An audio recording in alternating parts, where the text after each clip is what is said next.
দেখো দেখো বন্ধুরা, ফুলকপি আলুটাকে সিদ্ধ করে একটু গরম জলে ঝট করে ঢেলে দিলাম। আজকের ফুলকপি আলু ট্যাংরা মাছের রেসিপিটা তোমাদের ঝটপট করে দেখাচ্ছি। কড়াতে দিয়ে দিলাম তেল, এবার দিয়ে দিলাম মাছগুলো, ভালো করে দিয়ে হলুদ লবণ মাখিয়ে মাছগুলো ভেজে নিলাম। আর এই দেখো ভেজে এবার ফুলকপিটা ভেজে নিচ্ছি। আলু ফুলকপি হলুদ লবণ দিয়ে দিয়েছি, হলুদ লবণ দিয়ে ভেজে নিচ্ছি, ভালো করে ভেজে নিচ্ছি। তেজপাতা দিয়ে দিলাম, কাঁচা লঙ্কা দিয়ে দিলাম। তো এবার দেখো সুন্দর করে এটাকে ভেজে নিচ্ছি, হালকা হালকা লাল লাল করে ভেজে নেবো। তো ভেজে নিয়েছি, এবার একটু জিরে আর আদা বাটা দিয়েছি। তো আজকে কাঁচা লঙ্কা দিয়ে রাঁধছি, আমার নাতি খাবে, তাই আস্তে আস্তে কাঁচা লঙ্কা দিয়েছি। আজ লঙ্কা কিন্তু ফেরেও দেয়নি। শুকনো লঙ্কা ইচ্ছা হলে তোমরা শুকনো লঙ্কার গুঁড়া দিয়ে দিয়ে দেবে, লঙ্কা বাটা দিয়ে দেবে, যেটা খুশি। আমি কাঁচা লঙ্কা দিয়ে দিয়েছি আস্তে আস্তে।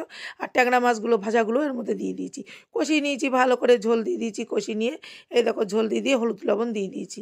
কত সুন্দর লাগছে দেখতে, দেখো কালারটা অসাধারণ লাগছে। তো এই দেখো এই মাছটা অনেক বড় মাছ, সব থেকে বড় মাছ, এটা আমার নাতি খাবে। নাতির জন্য এই মাছটা কিন্তু একদম স্পেশালভাবে রেখেছি। তো এতগুলো মাছের মধ্যে